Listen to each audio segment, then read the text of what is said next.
North Korea, China, and Russia. The current geopolitical landscape is characterized by the extension of the axis connecting these three nations to Pakistan and Iran. Within China's Belt and Road Initiative, Pakistan has become a pivotal hub for facilitating trade and investment between China and South Asia. Meanwhile, Russia is strategically expanding its presence in Indian Ocean via this route, aiming to enhance its economic and geopolitical influence in the region. The alliance front of former communist bloc actors, dubbed as the authoritarian nexus, is strengthening. At China's recent military parade in Tiananmen Square, North Korean leader Kim Jong-un, alongside Russian leader Vladimir Putin and the host Xi Jinping, attracted significant attention from the world. How should the relationship between China and North Korea, once considered strained, be taken? Dr. Oriana Skylar Mastro of Stanford University has stated the bonds between China and Russia, the bond between Russia and North Korea have respectively strengthened. However, she highlights that there remain different stances on regional issues, especially security issues, between China and North Korea, suggesting this as an area of potential leverage for South Korea and South Korea's military partners.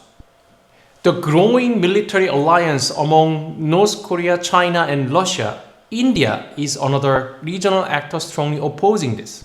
India, in conjunction with the United States, Japan, and Australia, constitutes the Quad, a strategic alignment that positions itself as an emerging power and security guarantor. It is interesting to note that the relationship between India and Pakistan mirrors the North Korea-South Korea standoff on the Korean Peninsula. Two nuclear-armed states, India and Pakistan, face off in South Asia. What about the two Koreas in East Asia? This is the resonance between India and Pakistan today and the Korean Peninsula in the future. Jagannath Panda, a research fellow at the Institute for the Security and Development Policy in Stockholm, Sweden, cautions that the North Korea, China, Russia, Pakistan nuclear network could potentially destabilize not only East Asia, but also Indo-Pacific regional security simultaneously. Finally, we examine the perspective of Germany in Europe regarding North Korea. Dr. Eric Balbach serves as Korea Foundation Fellow of German Institute for the International and Security Affairs, points out that North Korean involvement in Ukraine-Russian war has great impact on Germany's and Europe's perspective and approach to North Korea. Especially, he points out that Europe, including Germany, has recently expressed skepticism about its long-standing policy of critical engagement with North Korea. He specifically notes that following the Russo-Ukraine war, North Korea has emerged as a direct military threat to European security. Even though Europe and Germany will continue to pursue both sanctions and dialogue to engage with North Korea, they must now seek a new strategy as well. Beyond the Korean Peninsula, within this complex structure extending to North Korea, China, Pakistan, India, Europe, North Korea is no longer merely a problem in Northeast Asia, but has become or emerged as a significant variable in global security order. The two Koreas lies at its very center of global security structure in flux.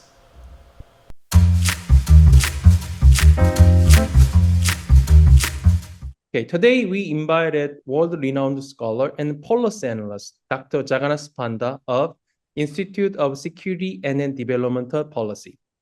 The floor is all yours.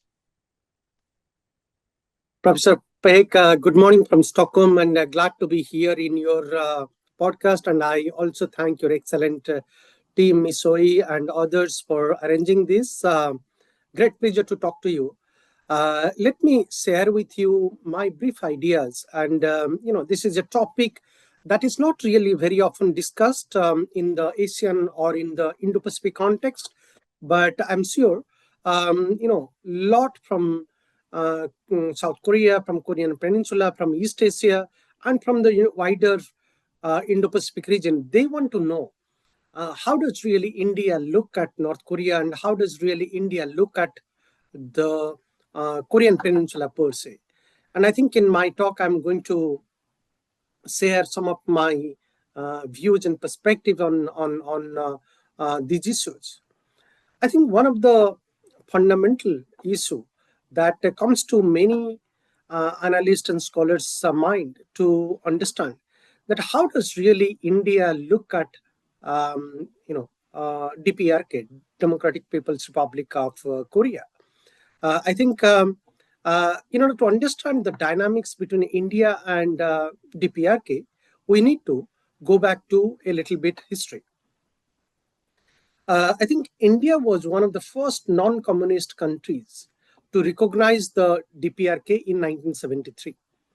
And what we should also keep it in mind, that that's the period when India was actually fighting a lot of war with Pakistan, and also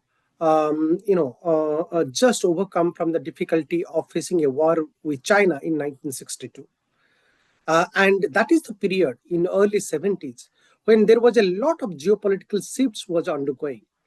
But India was the first non-communist country to recognize the DPRK, its establishment, and also, despite of all of these geopolitical complexities that India was facing from Pakistan and China during those years, India decided to maintain diplomatic ties rooted in non-alignment principle, which has been the backbone of Indian foreign policy, and respect for sovereignty. Since then, if you see, India has certainly maintained a cordial relations with North Korea. And today, there is an Indian embassy continues to operate in Pyongyang, in North Korea. And that itself explains that how India perceives North Korea, do not want to really cut down the diplomatic ties with North Korea despite of all the sanctions North Korea faces due to its nuclear test and nuclear technologies. India still maintains a cordial and a dialogue-prone cordial behavior towards North Korea. Now here the question comes, what about the bilateral engagement between India and DPRK? Well, if we talk about the bilateral engagement between India and North Korea, I think the bilateral ties have focused mainly on humanitarian assistance rather than strategic alignments. So providing humanitarian assistance to North Korea has been one of the backbone of India's engagement with the DPRK. India has in fact provided food and medical aid, through different UN programs, particularly through the UN World Food Program. Of course, the trade contacts between India and North Korea has been quite minimal, and that's the case with most of the countries in the world, except probably China and North Korea, as you correctly understand. But I think India has not really, seen North Korea so adversely, except on a few issues. Even though the trade has been minimal and halted entirely after the UN sanctions post 2017, but still India maintained limited engagement, keeping the regional communication and dialogue options open with North Korea. Now here, the follow-up question comes, how does really India see, or India does take a position on the DPRK, particularly on so much complex issues such as the nuclear and ballistic missile programs? Well, I think India maintains a very careful positions on North Korea, and also most of these positions drawn on the basis of non-alignment principle. That means we do not really want to condemn North Korea to the extent where the relationship with North Korea or the partner or the future perspective to build a good cordial partnership in the Korean Peninsula will be lost forever. So therefore, if you see India's diplomatic stance on DPRK, India has consistently voices concern over North Korea's nuclear and ballistic missile programs, and that's also especially due to proliferation risk impacting South Korea.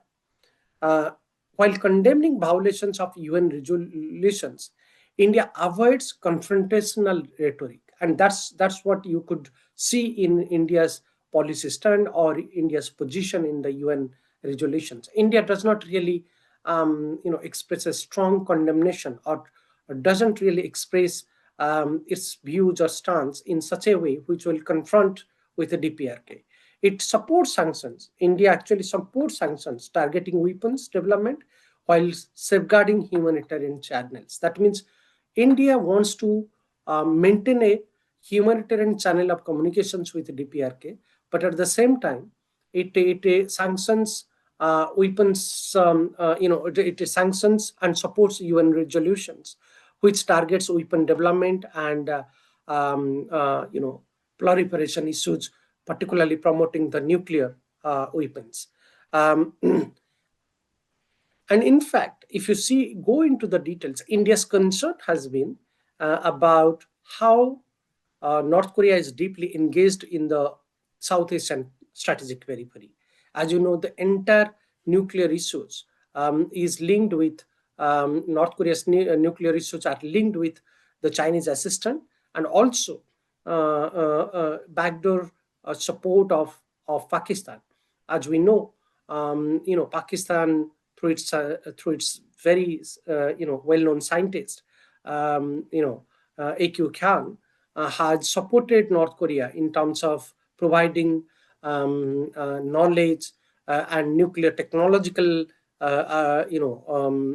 technological knowledge, sharing technological data, nuclear data, how to go for nuclear test. Those has been concerned. So the North Korea, China, and Pakistan link on the nuclear issues has been a concern for India, and India does voices its concern over North Korea's nuclear and ballistic missile program, especially due to proliferation risk impacting the South Asian security environment. Now, here the critical question comes. What is India's position on denuclearization of DPRK? This is a complex issue. As you know, many actually draw a difference between denuclearization of DPRK and denuclearization of Korean Peninsula. From India's point of view, both are very closely linked. But at the same time, India supports complete, verifiable, and irreversible denuclearization of North Korea. At the same time, if you see, India advocates diplomatic engagement over coercion and emphasizes negotiation between DPRK, the US, and many other regional actors. In fact, proliferation risks are viewed as threats to global and regional security as far as India is concerned. So therefore, India's position on denuclearization of DPRK is very, very careful, cautious, but at the same time, India supports a complete, verifiable, and irreversible denuclearization of North Korea. Now, what is India's stance on denuclearization of Korean Peninsula? India actually views India's stance and India's view actually extends peninsula-wide, promoting a nuclear-free Korean Peninsula through mutual security guarantees and phased disarmament. And I think that's the position India takes. India continuously asks that the Korean Peninsula should be nuclear-free through mutual security guarantee, and it should be also going for a disarmament process through a phased manner. And that actually aligns with India's broader global nuclear disarmament principles and Indo-Pacific stability goals. In fact, people might ask that India itself is a nuclear power. And how come India can advocate for a denuclearization of the Korean Peninsula? Actually, the way India is actually asking for a nuclear-free Korean peninsula that is very closely linked with India's broader global nuclear disarmament principles, and bringing peace and stability to the region. India continuously asks that the global nuclear environment should go for disarmament by phase, and it should have followed disarmament principles. And that's how India would actually like to maintain its position as far as the denuclearization of DPRK and denuclearization of the Korean Peninsula are concerned. Now, here one last point before I stop and invite you to pose your comments and questions. One of the critical aspects here is how should we see India's stance on Korean reunification? Because reunification is not a dead subject; it's still very much alive. Many scholars, thinkers, and professors, they do ask about Korean reunification, whether there is a prospects of South Korea, North Korea reunification. Well, India actually understands that the reunification process is a very complex process. It's very similar like India-Pakistan reunification process, which is very closely linked with history. And today, to talk about India-Pakistan reunification to a single nation is very complicated a matter. And I don't think strategically and in real practice, it is possible today, given the kind of foreign policy, given the kind of country Pakistan is emerging as. So therefore, I think the Korean reunification process and the topic is very complex for India, but at the same time, officially and formally, India supports a peaceful Korean-led reunification process without external interference. And I think that's the stance India would like to maintain. That India would like that both the Koreas should take the lead in terms of talking about the reunification process without any external major powers interference. And also, India stresses and emphasizes that self-determination and encourages for a inter-Korean dialogue between the two Koreas. As you could see from the Panjuman Declaration to many other declarations, India has been quite supportive to such declarations, and India talks about inter-Korea dialogue. But at the same time, India refrains from endorsing any specific model, but supports confidence building measures. As you know, confidence building measures has been the backbone of peace and stability between India and China. And if we go back to also history, confidence building exercise was also another important aspect of India-Pakistan dialogue process. So therefore, India has always emphasized on confidence building mechanisms, and therefore, India would not really talk about any specific model of, specific model to be implemented about Korean reunification. Rather, India would support a Korean-led reunification process if it has to happen at any point of history. But at the same time, at this moment, given the complexity of the Korean Peninsula, India would like to see that both North Korea and South Korea continue to exist as it is and maintain a cordial approach towards each other. Now, here actually, a point comes. How does really India maintains its careful strategic balancing between South Korea and North Korea? I think this is a very complex topic, but as far as foreign policy directives is concerned, India might be maintaining a equicordial relation with South Korea and North Korea. But at the same time, when it comes to politics, when it comes to the Korean Peninsula major power politics, India maintains a equidistant relations from South Korea and North Korea and do not want to be a part of the politics in the Korean Peninsula. But at the same time, India today sees South Korea, the Republic of Korea, as one of the critical economic and defense partner. In fact, India's ties with South Korea is progressing day by day on many issues, be it technology, trade, economics, defense sphere. India maintains a healthy and strong strategic partnership with South Korea. But at the same time, India maintains a minimal yet principled ties with the DPRK. That means we do not want to really talk too much about strategic partnership with the DPRK, but we want to talk more about strategic partnership with the ROK, that is the Republic of Korea. So Republic of Korea is a preferred partner for India when it comes to trade, economics, defense, and security and strategic issues. And in between this, strategic balancing, India's goal is to promote stability, actually without isolating North Korea completely, avoiding deeper DPRK dependence on China, because China is a critical actor in the Korean Peninsula, and India do not want that North Korea should be very close to China, as well as to Pakistan and Russia, including Russia. So therefore, India maintains a cordial relations with North Korea and do not want to isolate North Korea completely, and wants to promote stability in the region.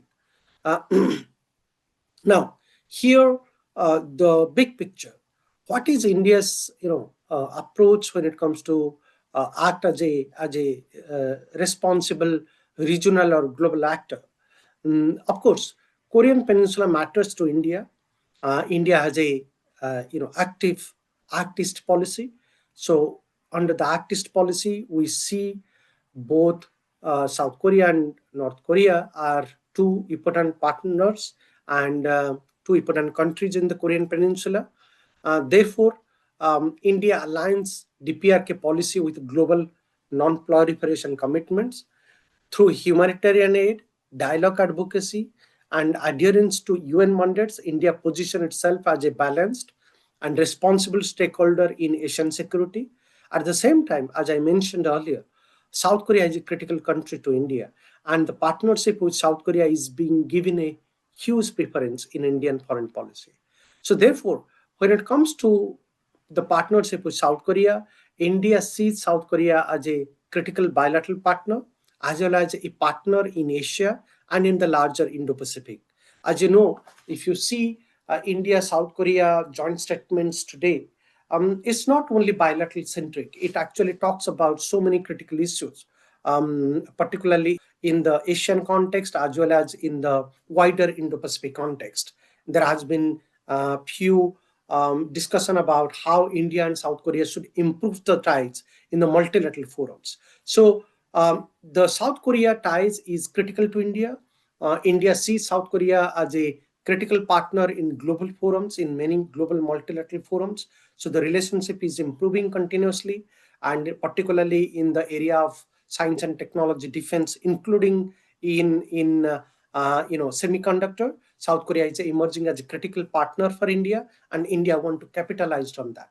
So if I could summarize my perspective, I would say that North Korea's relationship with India is limited, and it is limited and quite marginal in the context of India's non-aligned principle.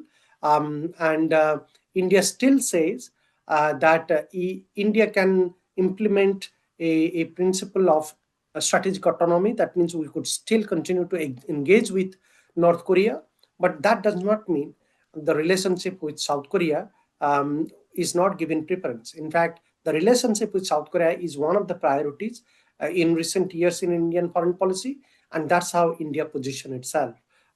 Looking forward to a very engaging, sustainable, and secure partnership with South Korea, because it's a critical economic actor in the Korean Peninsula. I will stop here and probably invite your comments and questions. Thank you. Thank you. Thank you for your, comprehensive overview and then evaluation on India's perspectives and approach to the two Koreas, not just in North Korea, but also in South Korea. Yeah, I mean, again, India-South Korea relationship and Republic of Korea relationship has been improving steadily and not very, quickly. I think this is a pretty important part, but at the same time, India's approach to North Korea it's not, doesn't revolve around the strategic alliance or alignment, but revolves around humanitarian aid. And then he, Dr. Panda compared the India-Pakistan relationship and then South Korea-North Korea relationship. Yeah, I mean, let's start with this. I mean, plenty of questions to ask to you. The Great Divide, yeah, of course, the Pakistan and India and Pakistan, and the South Korea and North Korea. You just briefly mentioned about you don't think in the South, the India and Pakistan won't have any chance, to reunified in the subcontinent, South Asia. I agree with you. I think this is a pretty long shot. I think it's not impossible shot, but it's pretty long shot. But what do you take on the South Korea and North Korea's reunification potentials? I think that's a pretty interesting question to make. Well, this is a very complex topic, as you know, Professor Peck, and reunification is it's a long-drawn, systematic process that has to be decided between the two Koreas, and that's the principal position India holds. But I don't see that this reunification is happening anytime in future, and this reunification simply cannot happen when there is a major power involvement is there in the Korean Peninsula. We have seen United States of America is a critical actor there. China is a critical actor. In fact, there are also other major actors, including Russia, is involved in the process. So, any kind of unification or reunification we are talking about, as you know, there is a difference between unification and reunification. Probably the process of reunification implies to the undivided Korea. But when we are talking about unification, we are primarily talking about unification under the current context. So how this process actually leads to discussion, dialogues between the two Koreas, and how the world is reacting, particularly the major powers, particularly the United States of America, China, Russia, including, in fact, a country like Japan, how is it really responding, will invariably matter to India, because even though, as I mentioned in my talk, that India do not want to involve itself too much into the Korean Peninsula politics or major power politics in the Korean Peninsula region, but still, India would not really be blind to all of this politics, because India is a critical actor in the Asian geopolitics and in the larger Indo-Pacific politics. India's strategic canvas is expanding. India is a critical partner, a strategic partner to Republic of Korea, South Korea. So I think keeping all of the interest in perspective, India would not really, be blind eye to the reunification process of the major power politics. But at the same time, India do not really see this reunification process happening anytime soon. And primarily it is not happening because probably not the major powers, particularly US and China, they do not want the two Koreas to be united. Because if given a circumstances, both South Korea and North Korea are united, then there will be stronger Korea emerging out of it. And a stronger Korea is not really a good thing to China. A stronger Korea is not good thing to United States of America. So I think a stronger united Korea is not in the interest of major powers like China, Russia, and the United States. And this is where I don't really anticipate and see that the two Koreas are going to be united. And therefore, India would also looking at the developments carefully, but I don't see in any time in future India would anticipate that the two Koreas are going for unification. Okay, thank you so much.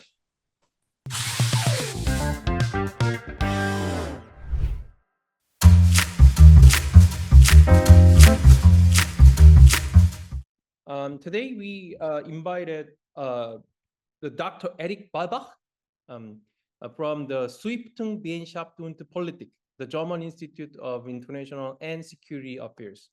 Yeah, we will listen to his briefing on the German perspective on North Korea. The floor is all yours. Thank you so much for having me. Thank you so much for the kind introduction.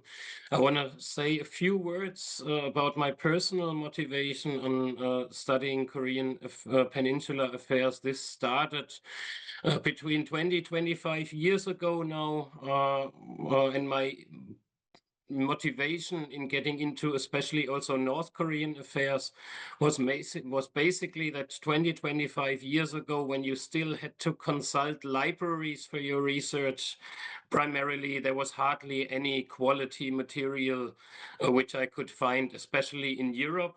So it started with this academic fascination of North Korea being not well understood. And then my research, after 12 years working for the Institute of Korean Studies at Freie University Berlin, my research was always very policy oriented. So I moved to the German Institute for International and Security Affairs 7 years ago, where I serve as a Korea Foundation Fellow. So my part of my work then was also in participating in informal dialogues involving high-ranking officials from North Korea, South Korea, and the US, which were previously held in Europe in a couple of cities. So this gave me an additional motivation to keep going with Korean Peninsular affairs, especially as we moved more to the security field of things in Europe as well. So how does Germany engage with North Korea? I want to make the first point, and I think this is very important to understand. If we talk about Germany-North Korea relations, we always have to think about EU-North Korea relations as well, because German foreign policy on the Korean Peninsula, both North and South Korea, is of course always embedded in the broader relations of the EU. With both North and South Korea. So let me first focus on the bilateral track, meaning the immediate bilateral relations between Germany and North Korea. And of course, historically, this started with the GDR's relations to North Korea in Cold War times, which were comparatively close, and we can still see signs of this relationship in North Korea actually today, if we look at issues like the reconstruction of the North Korean town Hamhung, which was done by East Germany. Of course, a particular point in time was the German reunification, and after German reunification, West Germany and East Germany, after they were reunified, Germany started its relationship with North Korea basically in 2001, when, or at least officially, when diplomatic relations were established. But as early as the 1990s, Germany was involved in North Korea, especially through humanitarian assistance initiatives. The broader EU, and I will come back to this in a second, of course, was also active during that time. The issue was that after the so-called second nuclear crisis emerged, Germany and the EU mostly lent political support then to the six-party talk process, while sanctions became an ever more important of the broader political strategy vis-à-vis North Korea. And Germany was one of the driving forces of autonomous EU sanctions against North Korea. A particular important moment then was Germany's publication of the Indo-Pacific strategy in 2020, which showed that Germany was eager to diversify its relationship in the region and play a more active role in the broader Indo-Pacific. Again, we have to see the German policies on the broader Indo-Pacific also in the context of the EU, since Germany's Indo-Pacific strategy was always meant to be a complementary part of a broader EU strategy on the region. So this is why it's very important to understand this distinction, and we will surely come back to the bilateral angle on this as well. If we talk about the broader EU relations on North Korea, we see distinct development phases. In the 1990s, the EU was highly active. We call this period active engagement usually. This was when the EU started not only to provide humanitarian assistance to North Korea, but importantly also got involved in the then process to solve the nuclear issue, namely the establishment of the Korean Peninsula Energy Development Organization. So the whole KEDO process, in which the EU became one of the executive members and a particular important funding element of the KEDO project as well. Importantly for the EU, these activities were explicitly designated as a contribution to regional stability, meaning at that time the EU had a broader focus on strategic aspects already when it comes to the Korean Peninsula. And it wanted to play a more active role. And we can see this, of course, also in the context of Kim Dae-jung's then sunshine policies, which were one of the core elements, of course, why the EU also wanted to support this process, inter-Korean process as well, by engaging with North Korea more directly. There was a direct link between then President Kim Dae-jung and then German Chancellor Gerhard Schröder, who had many bilateral consultations on this process, and Germany was one of the driving forces that most EU countries then established diplomatic relations to North Korea in the early 2000s. Then, of course, the second nuclear crisis in 2002 emerged, and this was when the EU relations to North Korea started to change from an active engagement approach to a more conditional engagement.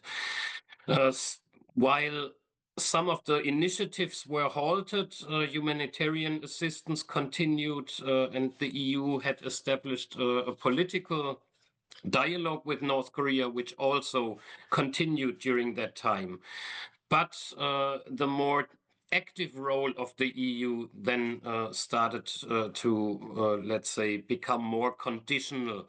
And the EU basically focused on supporting the official six-party talks process without playing a direct diplomatic role in this process. And since 2013, we speak of a phase of development between the EU and North Korea, which we often call as active pressure. This was when North Korea started after Kim Jong-un assumed power, when North Korea started to re-engage with missile testing activities, nuclear testing activities. And this had the consequence that the EU focused very much on sanctions as its core strategic principle in dealing with North Korea. It halted the political dialogue. It halted diplomatic initiatives with North Korea, leaving basically only a couple of informal dialogue channels we had with North Korea in Europe, and of course the channels through the embassies. But this channel too then began to fade when North Korea went into a national lockdown in 2020 after the global COVID pandemic emerged, which had the consequence that the European Union member states closed their embassies in Pyongyang. And we see that so far only Sweden and Poland have resumed their diplomatic initiatives in North Korea, their embassies in North Korea, but they are still in a very early stage and haven't fully re-engaged with North Korea so far. So when North Korea then supported Russia's war against the Ukraine, of course, things changed dramatically in both Germany and Europe. We saw a direct result of the overlapping security dynamics in the Indo-Pacific and Europe. And this, of course, brought many European countries, especially after North Korea deployed troops to an active war in Europe. This was when a lot of European countries then, of course, saw North Korea as a much more immediate threat.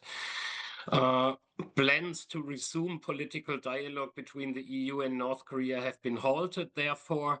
And it's a very difficult situation now for Europe, because in the past we played this facilitator role many times, but this has become so difficult now that North Korea is actively involved in a war in Europe. Making it very hard for European countries under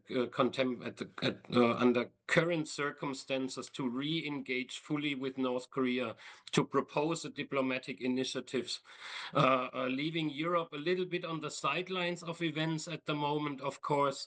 But within the EU, there is, of course, a debate on how to proceed with North Korea, and I'm happy that we can talk about this in the Q&A now as well. I would leave it at that at the moment and look forward for our engagement now. Okay. Thank you for your very, very succinct presentation on the German and the EU relationship between North Korea. Let's start with the sanction. And then during your presentation, you mentioned that Germany and the EU in general, its perspective, it's pretty, changing on North Korea, but at the same time, their perspective on North Korean nuclear graduation issue might not be changed. That's my first question. Is it really changing?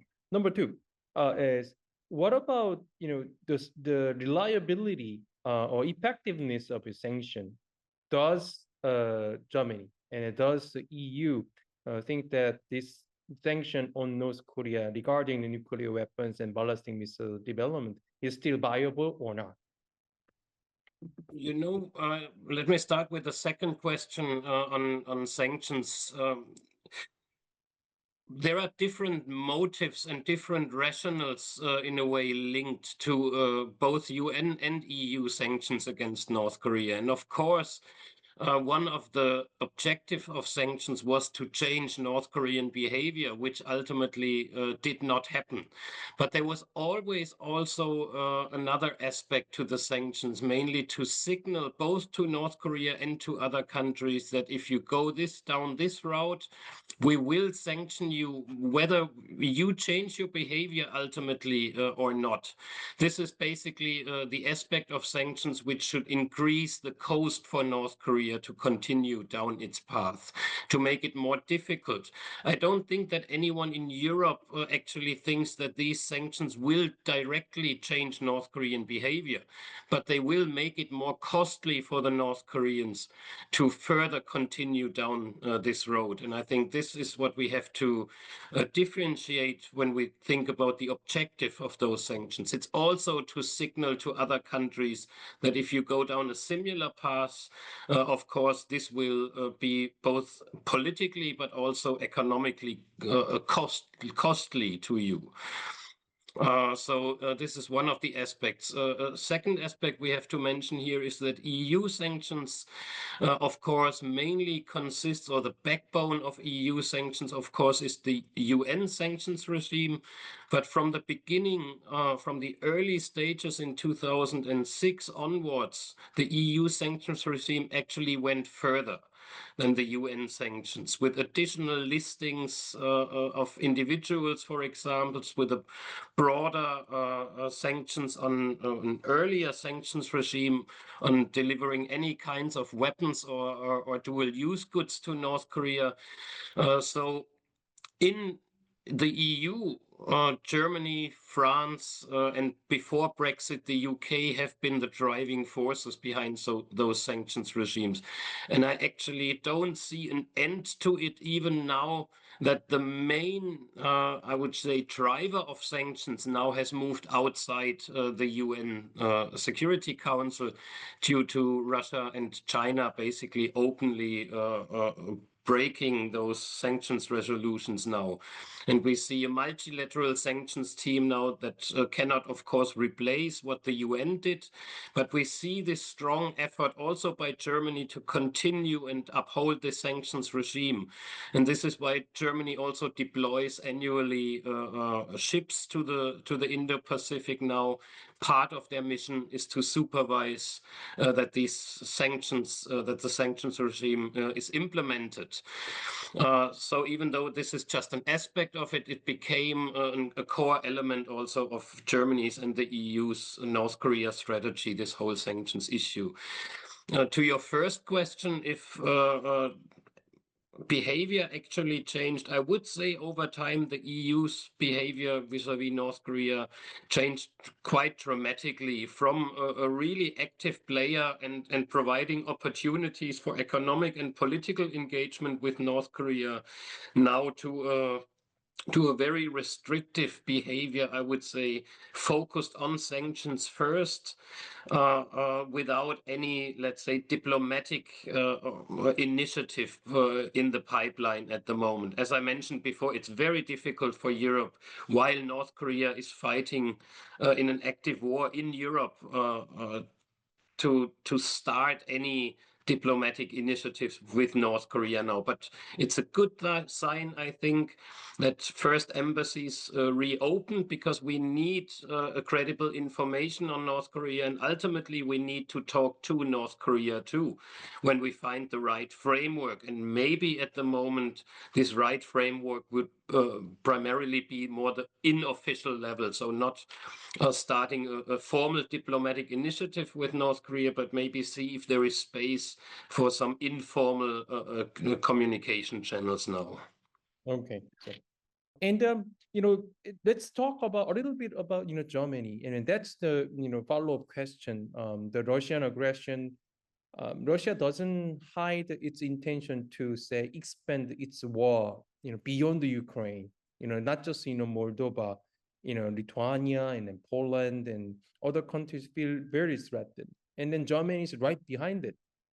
Those buffer states is playing a role in the securing German and then French and then Italian or Spanish, the security for a while. But as far as I understand, Germany actually started to de-arm itself, build up its military power all over again. Can you share your ideas, what's really going on in the German defense sector right now?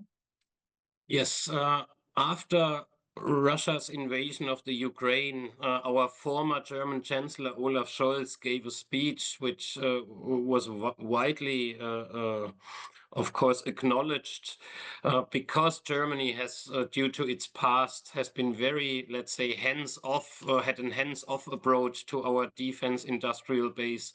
So the relationship between the government, mainly the Ministry of Defense, and the defense companies in Germany are very different than, say, in the Republic of Korea, where there is a much closer relation between the government and the defense industry.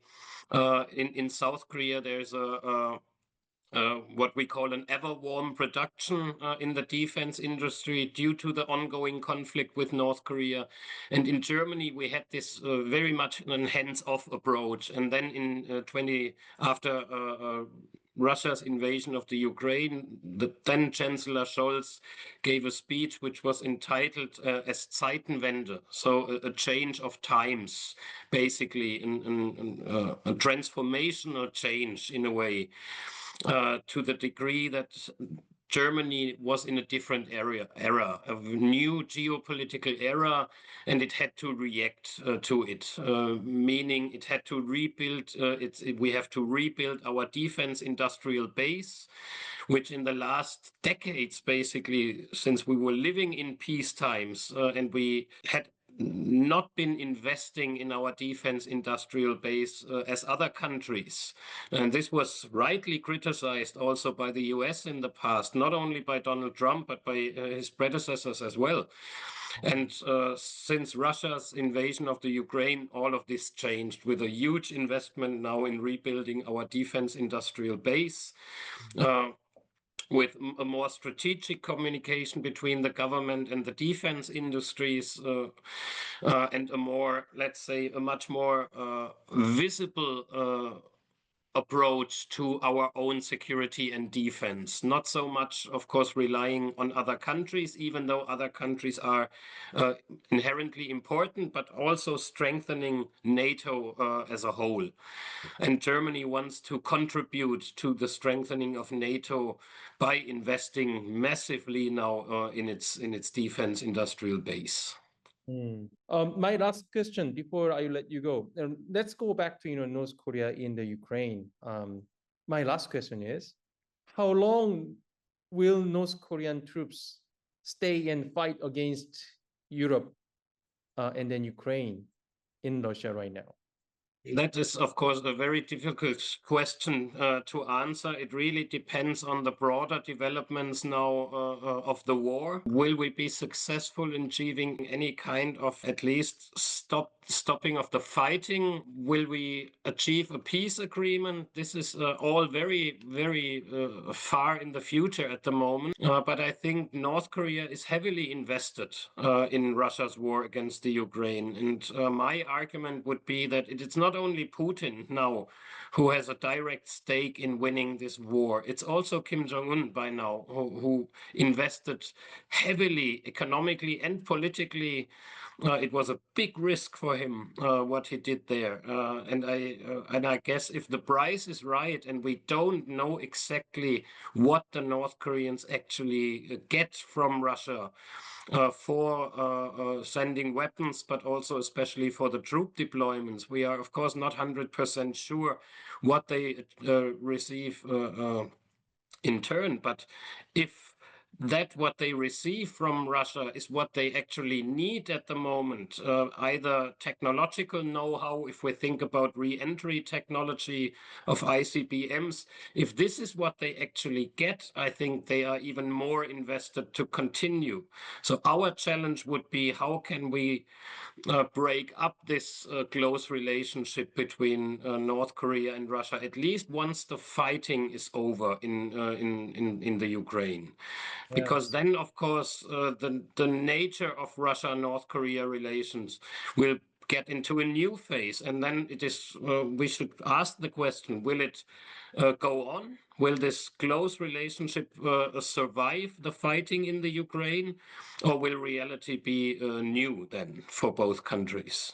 Okay, so then according to your logic, and which I agree most, then North Korean troops and North Korean soldiers will be seen in the Europe at least for a while. And I think so, even if we think about rebuilding efforts now, if Russia is successful in keeping some of the Ukraine's territory after the war ends, then of course it needs to be rebuilt, and North Korea could play the next role there. Great. Okay. Thank you so much for your excellent the answers to my tricky questions. All right. Thank you so much. Thank you so much for having me.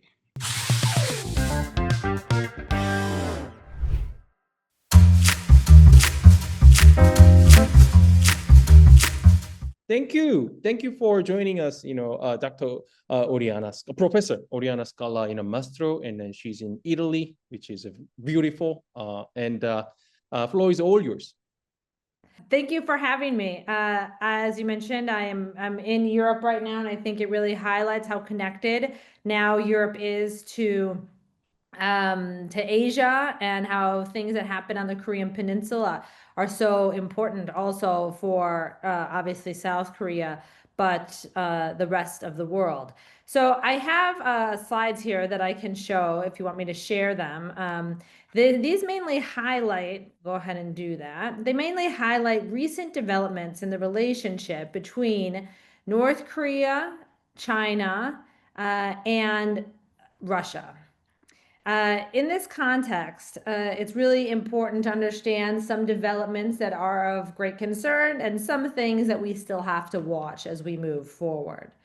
So in recent developments, just to highlight some of the things that have happened, there has been an alignment of these countries, but also a closeness between them that we haven't seen before. And in particular, I would highlight the closeness between China and Russia, and then Russia and North Korea. So it's not a completely symmetric type of triangle. I'll also mention early on that a lot of people also put Iran into this relationship and talk about Iran, North Korea, Russia, and China.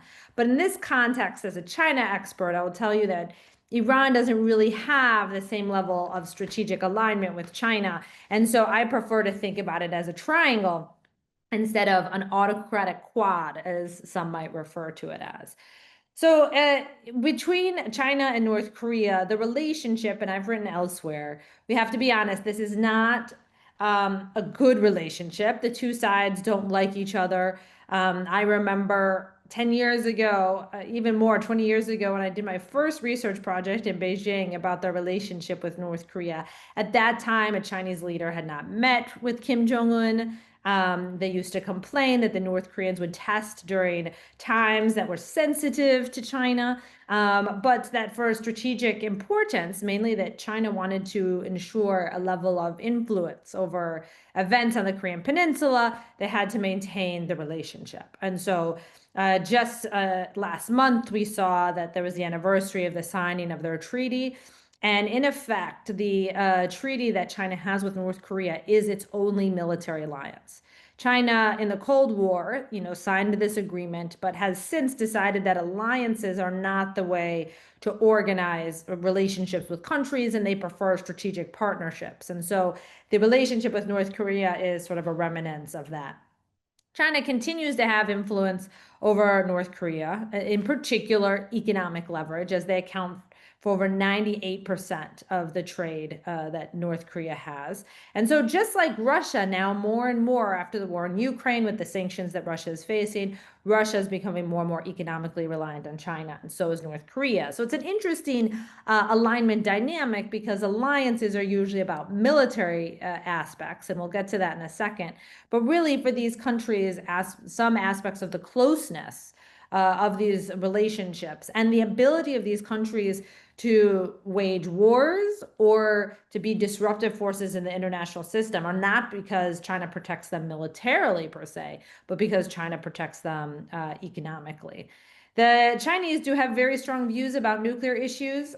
This has come up in their relationship with the North Koreans and with the Russians. In May, they had a rare nuclear spat over nuclear rhetoric. We know that when the Russians were threatening nuclear use in Ukraine, in dialogues I've had with the Russians and the Chinese, it had been highlighted that China communicated very, very clearly to Russia that their relationship would be over if there was nuclear use. And so China tends sometimes to take a hard line when it comes to nuclear issues, as they have their own, limited retaliatory capability and no first use. So is there an autocratic access? I like to say that a lot of my research, some people think is too hawkish, some people think it's too dovish because it can be somewhat nuanced.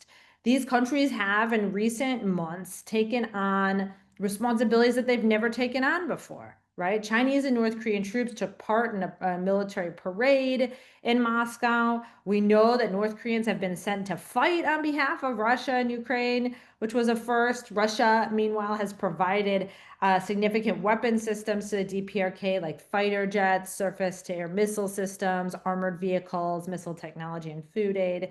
And of course, North Korea also provided some things that Russia needed, like artillery shells, long-range missiles, as one of the main issues for the Russians in Ukraine has been a lack of munitions. But that doesn't necessarily mean that this is an alignment between these countries to the degree that, the United States really, or, allies like South Korea really need to try to push back against, for two reasons. The first is, and I look to the Cold War here, these countries, their alignment with each other did not serve their strategic purposes during the Cold War. If anything, it caused a lot of issues across these countries that made it so they didn't only have to deal with their own strategic issues and threat environments, but that as other countries dealt with them, it impacted them. And in particular, I look at China and what China wants out of this relationship. And it's very clear that the Chinese government does not want to create the impression of a bloc between China, Russia, and North Korea. One, China loses a lot of leverage over the North Koreans as the Russians become closer. In my discussions I've had meetings with PLA officials, with party officials about these issues. And they've said to me, no, they do not like it when the Russians visit North Korea or make these types of arrangements, but there's not a lot that they can really do about it. It also makes them lose leverage over North Korea in particular. They also feel like in a lot of cases, the Russians, by involving the North Koreans, create some instability that might derail Beijing's broader ambitions with respect to Taiwan. In particular, and this goes to some of the questions we might talk about in the Q&A, China it cannot win a war over Taiwan that involves U.S. allies and partners in Asia. And what I mean is direct involvement. Like if Japan were to fight to defend Taiwan or South Korea were to fight to defend Taiwan, there's no situation under which China could win. And so their strategy is really one in which they're focused on, one, moving quickly enough that they don't really have to engage with the United States. But even if there is military engagement, it does not involve direct engagement with those allies. As North Korea and Russia become closer to China, China is fearful that these countries that tend to be a bit more disruptive in their foreign policies and military policies than China will take certain actions that will cause major changes in Tokyo, in Seoul, and in Europe in particular, to cause a coalition to form such that Europe, NATO starts to see what happens on the Korean Peninsula or over the Taiwan Strait to be vital to their security. And South Koreans start to see Taiwan as vital to their security. And this creates a scenario in which China has a very difficult time winning. So what does this mean for the United States and South Korea? I would argue that this triangle is really unstable and full of contradictions. And so the best thing to do is not threaten one and say, oh, if you're closer, Russia, if you get close to North Korea, you will be punished, or North Korea, if you get closer to China, you'll be punished. But the number one thing that I've seen historically in these alignments that cause a disruption of the alignment are twofold. The first is unmet expectations. And so when these countries want something from the other, they do not get it, the value of the alignment goes down.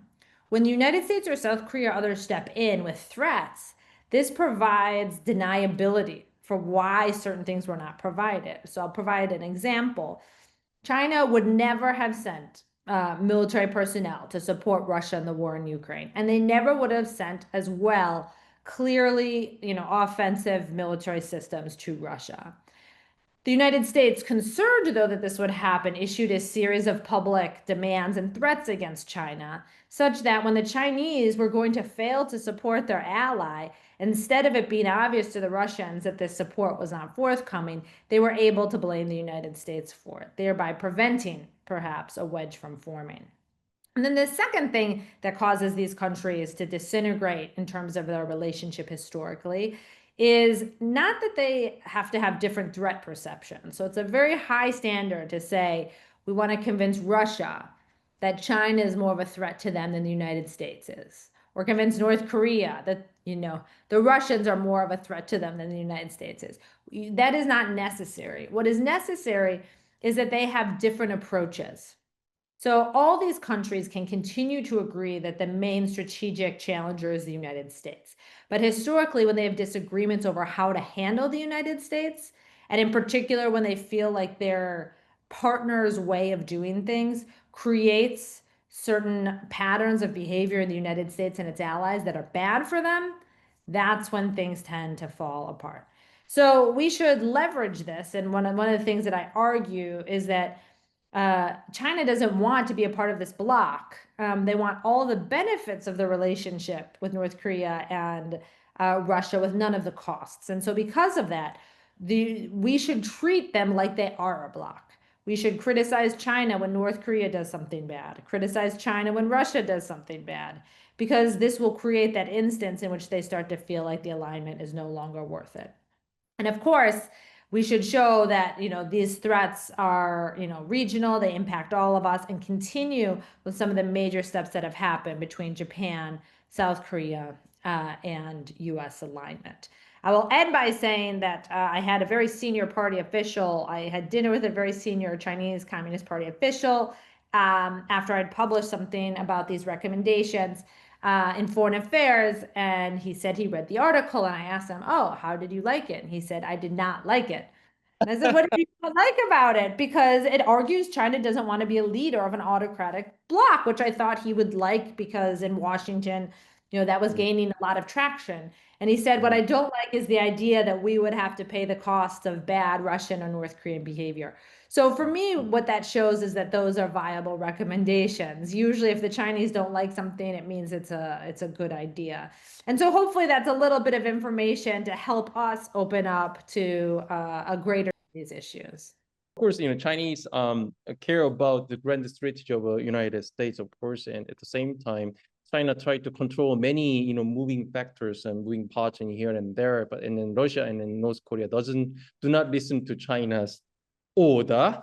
Let's start, from the North Korea's nuclear weapon system, and then there are some conflicting views on this China's position on North Korea's nuclear weapons. And you just made it very clear, and I agree with you that China is not very comfortable with the North Korea's very aggressive first to use type of nuclear weapon strategic tactics. North Korea's nuclear weapon system might be a strategic asset for the China. Of course, you can the pinpoint against the Beijing and Shanghai anytime. It is because North Korea doesn't. They don't like the idea in the international system that some countries deserve certain things and other countries don't deserve certain things based on whether or not they behave according to kind of Western liberal norms and values. Because of winds and geography and the closeness, there would be nuclear fallout. I've written elsewhere that actually Xi Jinping himself has talked about reunification under a South Korean government. But from the Chinese point of view, why should they pay costs to help the United States? I continue to be convinced that, if it was credible that the US military would leave the Korean Peninsula, if North Korea no longer existed, then China would be much more helpful in dealing with the North Korean issue. When he told the North Korean ruler that China believes North Korea wants US forces out of South Korea, and then quote unquote, the Kim Jong-un laughed and pounded on the table in the sheer joy, exclaiming that the Chinese were liars and it needs the USFK to protect himself, Kim Jong-un and Jong-un's regime. We know, the Donald Trump administration actually trying to do, global, alignment posture one more time, and that actually, channels the strategic positions of each country to other, directions. And on one hand, I do not believe the Chinese have sort of traditional territorial ambitions against Korea. On the other, I think the nature of power has changed in recent years, such that the Chinese recognize they don't have to physically occupy territory to control a country. And in that context, it is absolutely the case that China would see a unified Korea as like a Chinese vassal state, in that the Korean government, would still exist in all of its complexities, but Chinese power would impose demands on these governments, whether it's the South Korean government, Australian, what have you, so that the sovereignty of countries would be limited. That is China's view of hegemony in Asia. And so they and the Chinese view is that this sort of instability in Asia is caused by the presence of the United States. And to a degree, they're correct, because their view of instability is that countries are not naturally acquiescing to Chinese power. And of course, if the US military were not present in Korea, for example, then the Korean government would have to make different decisions. Yeah, I think so. And it's interesting that Donald Trump administration actually give a signal to South Korean government, and then their American ground forces, about 4,500 circulated troops will be removed from Korean Peninsula, and then that actually gave a very bad signal to China and a good signal to North Korea. South Korean strategic community discuss about this very complex situation. those ground forces, 4,500 soldiers, ground forces, and they are the tripwire, for the North Korean potential invasion on South Korea, or South Korea, but it's not harmful to China. But without those 4,500 ground forces, troops, and then entire purpose of American troops on South Korean soil is not heading to North Korea, but heading to China. So this is a very big strategic change in the Korean Peninsula and East Asian security by Donald Trump administration's global posture realignment plan. And then what do you think? Well, the first thing is until sometimes it's unclear whether or not these movements have already been decided upon and will be executed versus our leverage in broader negotiations. It has been the case for decades now that the United States has requested from the South Korean government strategic flexibility, which means the ability to use the US forces that are based in South Korea in a contingency against China. And that request has been denied over and over and over again, right? So this is less about, is South Korea going to fight China, and more, can the United States use its assets in South Korea directly in an offensive manner against China? So on one hand, I'd be curious if what the Trump administration is trying to do is to get greater flexibility for those US assets on the Korean Peninsula versus really trying to minimize the footprint. The second thing I think that's important is often what is necessary to reassure allies and partners like South Korea is different than what is necessary to deter China. So, theoretically, we think these things should be the same, right? Same with defense. Our ability to defend should increase deterrence. But actually, given geography, given different perceptions, it is not the same. Any sort of conflict over the Korean Peninsula, we know that for the most part, the ground forces come from the South Koreans. And so mostly what it is air power and other assets coming from the United States. But as technology has evolved, at least with China, a lot of that forward presence puts those forces at such a level of vulnerability that they're no longer able to defend. It is the case that I think the United States has wanted more flexibility for their forces and wants the South Korean military finally to take over operational command and other things so that the United States military can focus more on China and rely on our allies and partners to take on other issues. In the, say, constraining, China. And then let's move on to Taiwan Strait. That you mentioned that if there is something happen between China and Taiwan, China, if we invade and try to take over Taiwan, if South Korea and Japan get involved, and probably Australia partly, involved in this, war in the Taiwan Strait, and China has no chance to win the war. Either China, assist or help China to win over Taiwan. In case. Well, what I know for certain is that the Chinese do not want the North Koreans or the Russians to take military actions at the same time that they launch a campaign against Taiwan. Because again, that more likely draws in all the other US allies and partners and makes it more difficult for them to achieve their goals. Even though the United States, of course, has difficulty fighting a two-front war. In the end, we would prioritize Taiwan over Ukraine or, probably, it depends, but we would have to prioritize that. The issue, though, from what I hear from the Chinese, is they don't think they can control Kim Jong-un or Putin.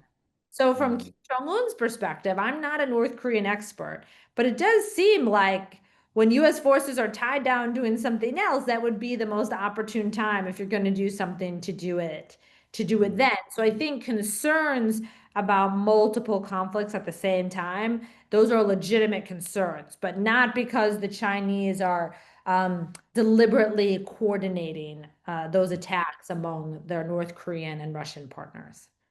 All right. Yeah, thank you so much. Thank you for having me.